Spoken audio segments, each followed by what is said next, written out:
On the stifling night of August 12th, 1997, something moved silently in the shadows of a small town forgotten by time. The clock was nearing 11 o'clock, and the streets had already plunged into darkness. The old street lamp bulbs flickered at irregular intervals, casting yellowish beams that barely pierced the gloom. The wind carried the scent of freshly cut grass and road dust, bringing with it a dense sensation, as if the very air was holding its breath, waiting for something no one could foresee. At first glance, it was just another ordinary night in a place where nothing extraordinary ever seemed to happen. The little town, lost among fields and low hills, followed its usual slow rhythm. Doors were locked early, the dogs had quieted down, and the silence was broken only by the distant hum of an electrical transformer on the verge of failure. But on that night, under that seemingly harmless sky, an episode was brewing to shatter the monotony, one that few would dare mention afterward, and that still echoes today as a secret never fully revealed. At the heart of this scene lived an ordinary man, a middle-aged widower with calloused hands and steady steps, who had devoted his life to hard work and the small battles of daily existence.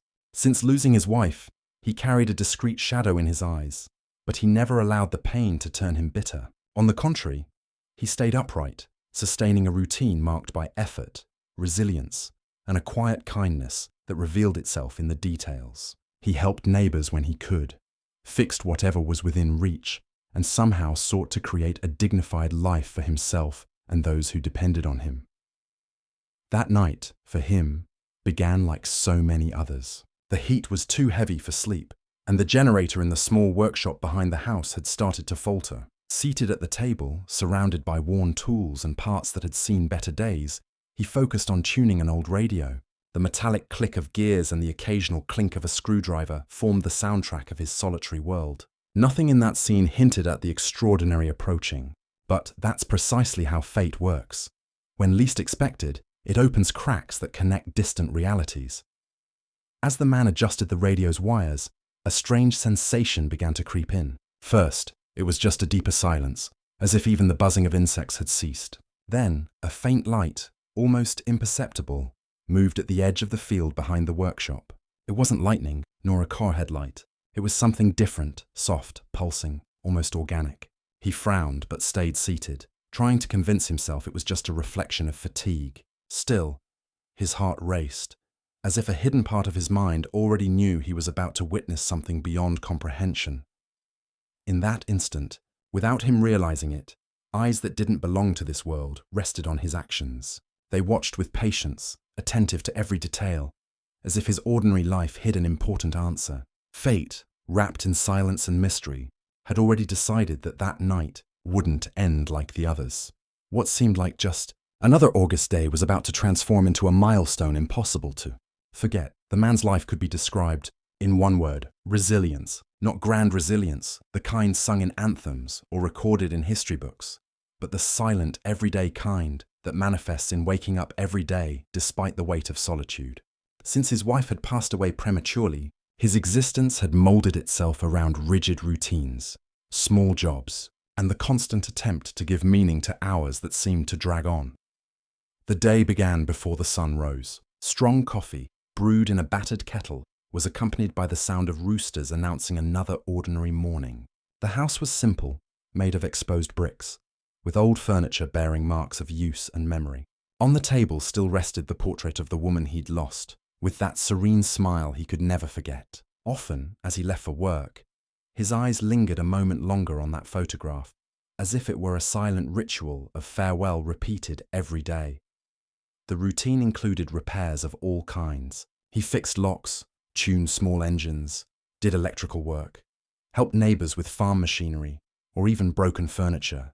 He had no degree, no noble trades. His talent lay in his calloused hands, in the improvisations that only experienced teachers, and in the patience of someone who learns to listen to the rhythm of things. The makeshift workshop in the backyard had become a stopover for many, and though he charged little, sometimes nothing, he never failed to lend a hand. He was solitary, but not bitter. On the contrary, the loss had made him more sensitive to others' pain. If he found a neighbor in difficulty, he offered help. If he saw a child with a broken toy, he made sure to fix it. His life seemed small to the world's eyes, but there, in that forgotten town, He was the quiet figure who could always be called upon. However, there were nights when the weight of emptiness was unbearable. When work fell silent and the house's silence imposed itself, he found himself overwhelmed by memories. He recalled his wife preparing dinner, laughter echoing through the narrow hallways, the smell of fresh bread she liked to bake on Sundays. The absence was as concrete as the walls around him, but instead of sinking him, it pushed him forward. He had promised himself he would move on, that he wouldn't let life stop. There was also the sun, or rather the memories of him. He had grown up too fast, and like every young man, had eventually left the small town in search of opportunities. The man was proud of that, even though the distance had amplified the sense of emptiness. He kept old letters, newspaper clippings with similar names, and even childhood scribbles, as if they were untouched treasures. In every scrap of paper was a reminder that his life, however simple, had once deeply touched another. This contrast between the smallness of his routine and the emotional weight of his memories made him an ordinary figure, but also extraordinary. He wasn't a hero, not a scientist, much less a soldier. There were no uniforms in his closet, no medals on his walls. He was just a man trying to survive, like so many others. But that simplicity hid something greater, the ability to be human in its purest form, with flaws, scars, but also with compassion. The townspeople saw him as reliable, but rarely perceived what lay behind his serene demeanor. They didn't know about the sleepless nights, the silent dialogues with absence, the solitude that bit like cold wind. Perhaps that's why his kindness seemed so genuine, because it was born from pain and the awareness that no one should carry so much weight alone. He walked the dirt roads as if he were part of the landscape itself. Worn shoes, a wide-brimmed hat he wore to shield from the sun, simple clothes. Everything about him conveyed the image of someone invisible, almost anonymous. But it was precisely this seemingly ordinary figure that fate would choose to experience something impossible to explain.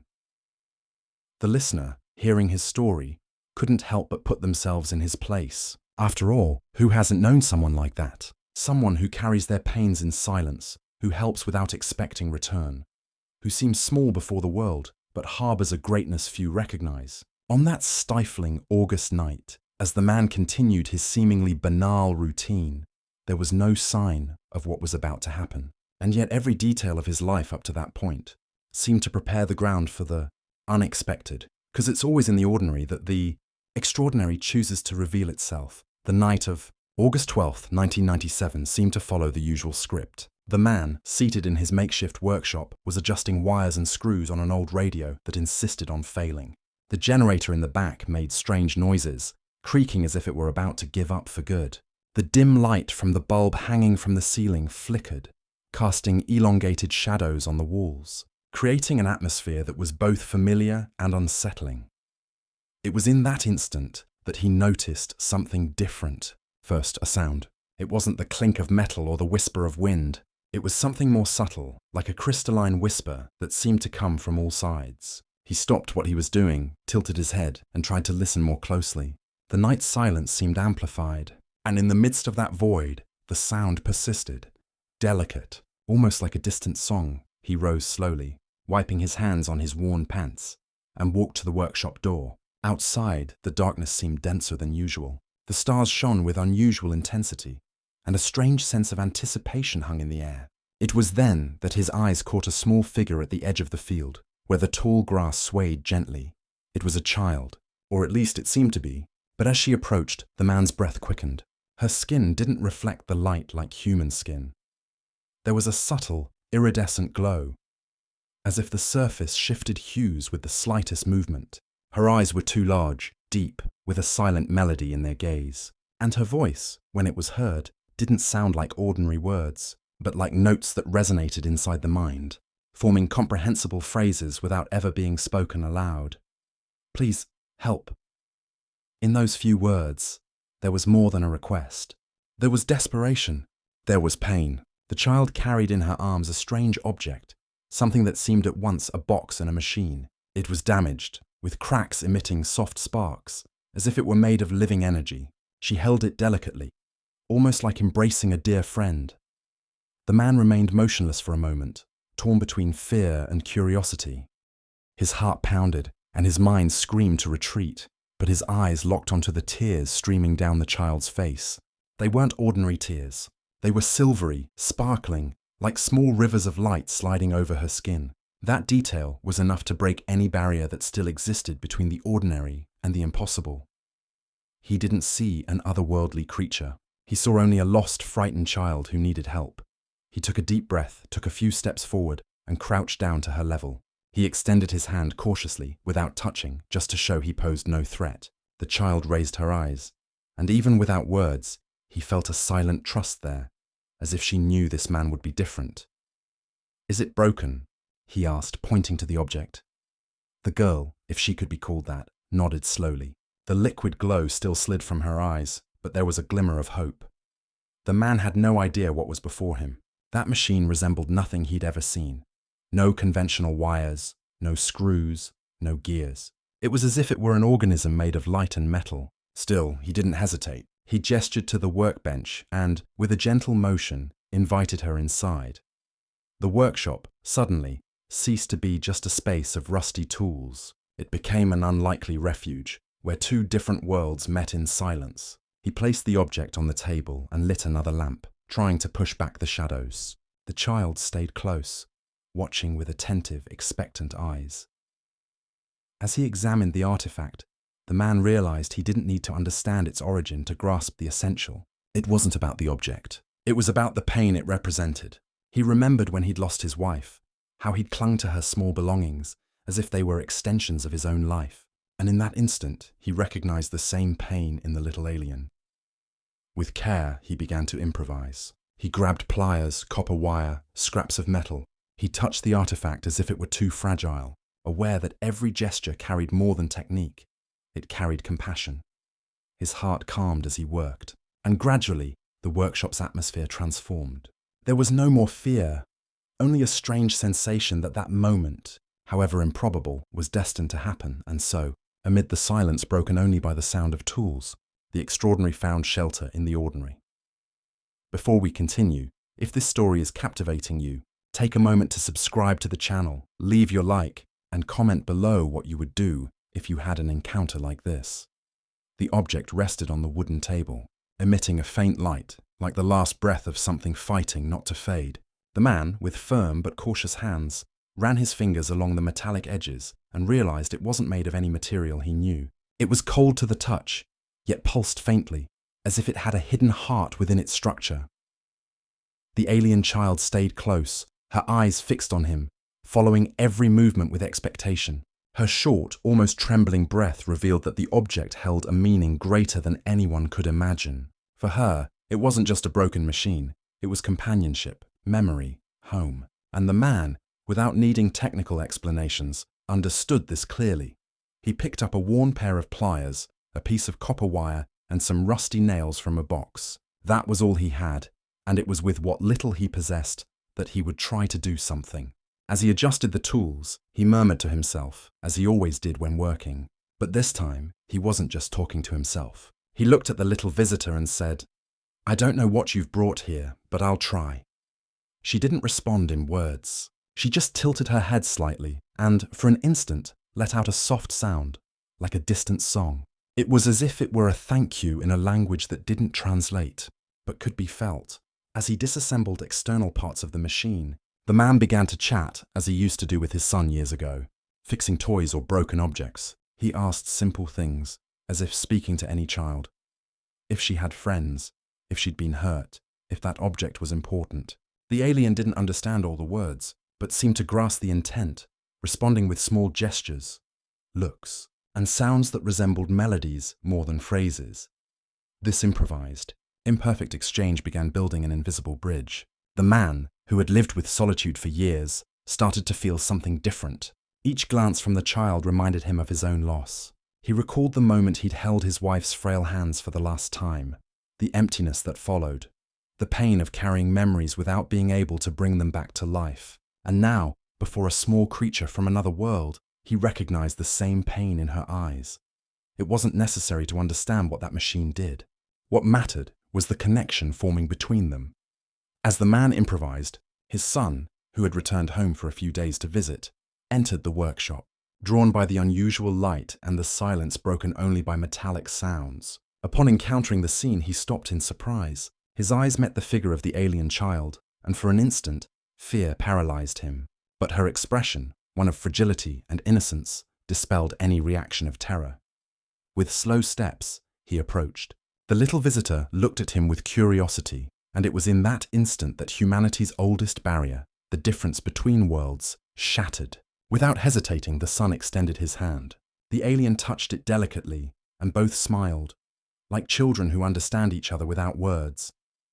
The man watched this scene with a mix of astonishment and emotion. There, before his eyes, something that always seemed impossible was happening in the simplest way. Two children from opposite worlds, sharing innocence and trust. There was no fear, no prejudice, just curiosity and humanity. The workshop, which had always been a space of solitude and silent work, was now filled with a different energy. It was as if every gesture, every look, every attempt to repair that object was, in truth, the repair of something much greater, the proof that compassion knows no limits, neither of time nor species. Hours passed. The man, tired but focused, managed to stabilize part of the structure. The object began emitting a steadier light, and soft sounds pulsed at regular intervals, as if regaining its vital force. The alien, seeing this, let her eyes fill with an even brighter glow, and a silvery tear rolled down, this time not from pain, but from relief. She extended her small hand and touched the man's arm, as if to thank him more clearly. He didn't know how to react, but in that gesture, he felt something greater than any word, pure gratitude, from a being he never expected to encounter. In that instant, the man understood something that would change his way of seeing life forever. It didn't matter where she came from, didn't matter the technology or mystery surrounding her. What mattered was that, in his simple workshop, a frightened child had found shelter, and deep down, he knew that act of compassion wouldn't go without echo. While the man worked in silence, adjusting improvised wires and trying to restore life to the strange object, an invisible presence hovered in the shadows beyond the workshop. The surrounding field was plunged into darkness, except for the intense stars and the flickering light escaping through the half-open door. But among the tall bushes and the road's gloom, watchful eyes observed every movement. The figure remained motionless, almost fused with the scene. There was no sound of breathing, no snapping of branches underfoot. It was as if the night itself concealed her, allowing her to watch without being seen. Her eyes, however, revealed something the shadows couldn't hide. They were deep, sparkling, laden with authority, yet also with an emotion few would dare imagine. It was the mother of the little visitor. Her presence carried no immediate threat, but an aura of silent power. Her form, still hidden by distance, left only perceptible traces. An unusual height, graceful movements, and a posture conveying both strength and serenity. She was an entity from another world, capable of traversing skies and spaces, and yet she was there, standing, watching a mere human touch what was most precious to her. Her eyes didn't just watch, they tested. In that ordinary figure, a man with calloused hands, worn clothes, and a heart scarred by pain, she sought something that couldn't be measured by weapons or intelligence. She observed how he treated her daughter, not as a strange creature fallen from an unknown sky, but as a child in need of care. Every gesture of his, every improvised word, every effort to restore the broken object revealed something even the most advanced species couldn't create: genuine compassion. The alien mother remained motionless, but inside her something stirred. She could have descended immediately, taken her daughter in her arms, and ended the scene before the human could get closer. She could, with a simple movement, erase any trace of that night, taking the child back to her world. But she didn't. She chose to remain silent, watching, and in that silence, a revelation grew. She realized this wasn't the first time she'd observed humans. She had witnessed wars, destruction, greed. She knew her kind wasn't seen as trustworthy. But there, in a forgotten workshop, before a man who had nothing but his humanity, she found a powerful contrast, someone who, even without understanding anything of what was happening, didn't hesitate to help. The scene before her was simple and, at the same time, immense. The man adjusted improvised parts, the human son tried to interact with the visitor, and the little alien began to smile timidly, as if the weight of solitude had dissipated. All this was new to her, the mother, who never expected to see her daughter connecting so naturally to another species. The heart of that entity, however distant and impenetrable it might seem, was touched, not by the technology, not by the improvised ingenuity, but by the purity of the bonds forming there. She continued watching, without making a sound, without revealing herself. It was like a silent judgment, but also a learning. Every second that passed confirmed what she was beginning to believe. There was something in this human worth recognizing. Meanwhile, the man continued oblivious to the gaze resting upon him. He didn't know every movement of his was being evaluated. He couldn't imagine that night had become a turning point not just in his life, but in the fate of much greater connections than he could comprehend. And so, in the shadows of that small town, the invisible witnessed the extraordinary being born in the heart of the ordinary. The work seemed endless. Each improvised wire, each adjustment made with rudimentary tools required patience. The man, however, showed no haste. There was something inside him that said this wasn't just about fixing an object. It was deeper, almost sacred. After hours of trying, the night's silence was broken by a soft sound, different from anything he'd ever heard. The artifact on the table emitted a pulse of light, first timid, then growing, spreading bluish reflections across the workshop walls. The glow wasn't aggressive, but welcoming, as if it were alive. The child's eyes filled with tears again, but this time they were tears of joy. She took a few steps forward and hugged the object tightly, like someone reuniting with a lost friend. The man, exhausted, let a discreet smile escape. The old radio, the broken generator, the worn tools, everything seemed insignificant before that moment. For the first time in a long while, he felt he'd done something that transcended his ordinary life. It wasn't just a repair, it was a bridge built between worlds. The child looked at him and, with a simple gesture, placed her small hand on her chest, as if saying thank you in a universal language. He understood, and for an instant, the emptiness inside him seemed to fill.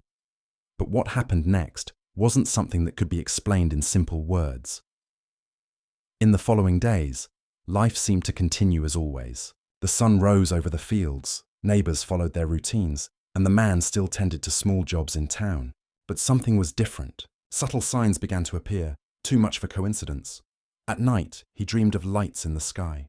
They weren't ordinary dreams, but visions so vivid that he woke with the sensation of still being inside them. He saw metallic shapes floating silently, heard distant melodies echoing like chants, and sometimes felt as if the workshop still held the glow of that night. During the day, he noticed other changes. Once, walking down the dirt road, he had the feeling he wasn't alone, though no one was nearby. Another time, looking at the sky, he saw lights moving in strange patterns, vanishing before he could confirm. Even the birds seemed to fall silent for a few seconds when he passed, as if recognizing something invisible in his presence. These signs weren't threatening. On the contrary, they conveyed a sense of companionship, protection, as if the encounter hadn't ended that night, but had only begun something much greater. The man, accustomed to the silence of solitude, now found himself constantly accompanied by a subtle presence. The memory of the alien child, her large eyes, her sparkling tears, her unexpected trust, didn't leave him. And the more he thought about it, the more he understood he'd been chosen, somehow, to witness something most would never believe. Still, there was the weight of the secret. He couldn't tell the neighbors, couldn't explain to his distant family. Who would believe such a story? He himself sometimes doubted his sanity, but it took closing his eyes and remembering the touch of that small hand on his arm to know it hadn't been a dream. And then, on certain nights, when the moon was high and the silence seemed absolute, a metallic whisper cut through the wind. Barely perceptible sounds, like distant machines, made his skin prickle. In those hours, he felt someone was still watching him, not with suspicion, but with care. The man's fate had changed. He was no longer just the hard-working widower of a forgotten town. He had become part of something invisible, a story that transcended human comprehension. He hadn't received medals, hadn't made speeches. He'd simply extended a hand to a child in need. And that simple gesture, which anyone could have done, was enough to echo in dimensions beyond his world. Every night, as he lay in his silent bed, he felt a peace he hadn't known since losing his wife. It was as if, somehow, he'd been reminded he wasn't alone, and in his heart, he understood he'd witnessed a secret that would change forever how he saw life. It wasn't about technology. It wasn't about invasions. It wasn't about fear. It was about compassion. And that compassion, born in his simple workshop, had opened a door that would never close again. The following nights brought a different silence. The man, accustomed to solitude, began to notice ever clearer signs that something still accompanied him. The wind carried metallic sounds, the stars seemed closer, and the feeling of being watched no longer frightened him. It was like a reminder that that extraordinary night hadn't ended. It was in one of those dawns, weeks after the encounter, that it happened. The man was sitting on the porch, drinking strong coffee to chase away sleep, when a soft glow took over the horizon. It wasn't the ordinary light of the moon, nor the reflection of headlights. It was a pulsing flare, advancing slowly until the darkness was bathed in a bluish tone. He felt no fear. There was a silent acceptance inside him, as if, somehow, he already knew what was about to happen. The air grew denser, and then, from the darkness, a figure approached. She was tall, imposing, with movements so graceful they seemed to defy gravity. Her presence filled the space, radiating authority and serenity.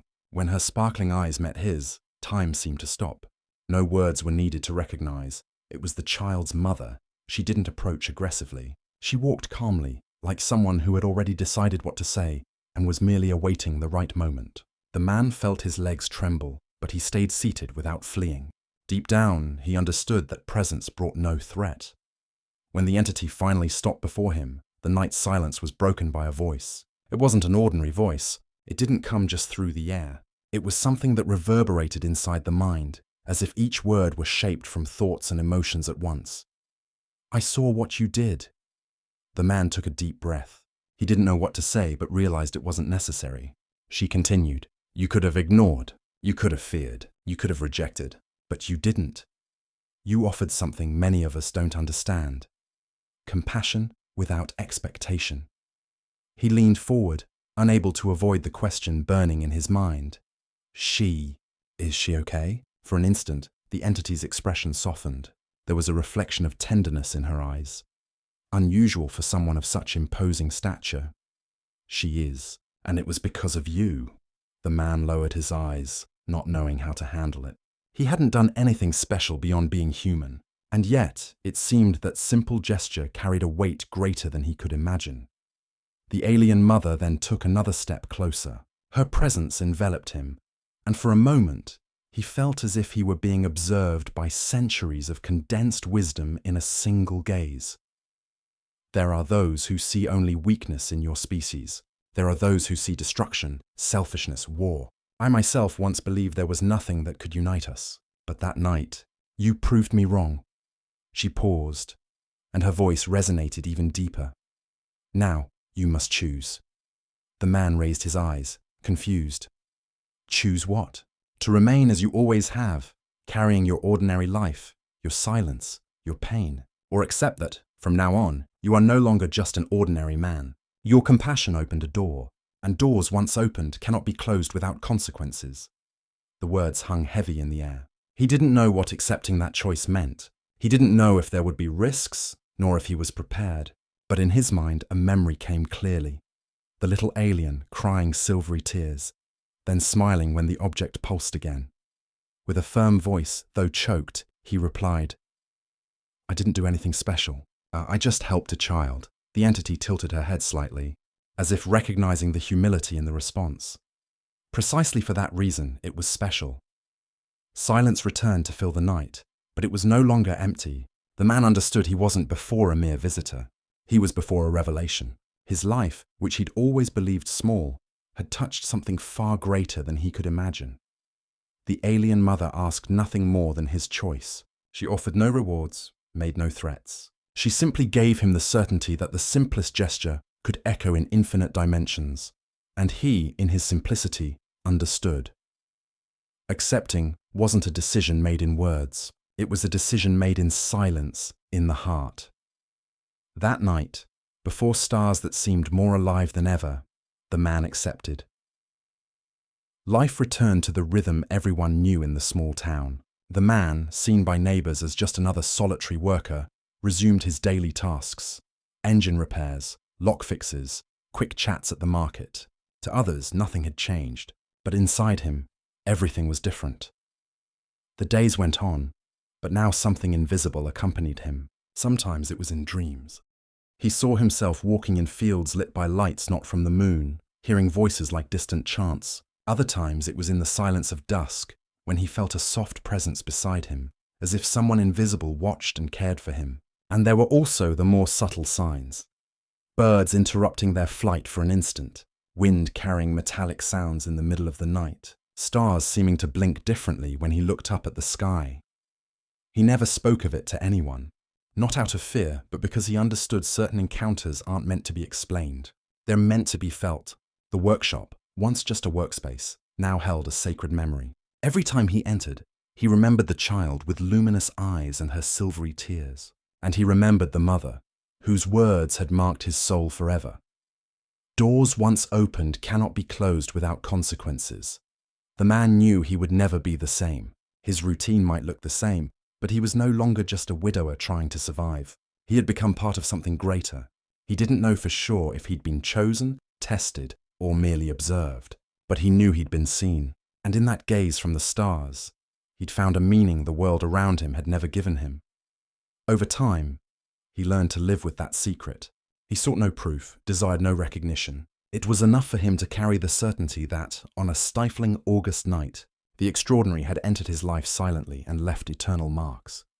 And to this day, some say that passing by that town's road, it's possible to hear metallic sounds mixed with the wind in the early mornings. Others swear they've seen different lights in the sky, blinking in impossible patterns to explain. For most, they're just legends. For him, they were memories. The truth is that the encounter was never about technology or visitors from other worlds. It wasn't about power, invasion, or fear. It was about something deeper.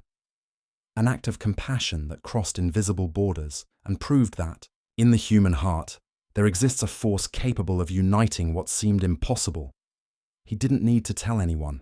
He didn't need to convince. It was enough to carry within himself the certainty that, sometimes, the universe's greatest secrets reveal themselves in the most unlikely places.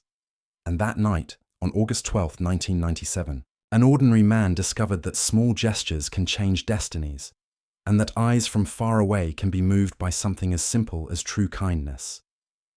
If this story made sense to you, share this video, leave your like, and write in the comments. Do you believe encounters like this have already happened? I want to read your opinion.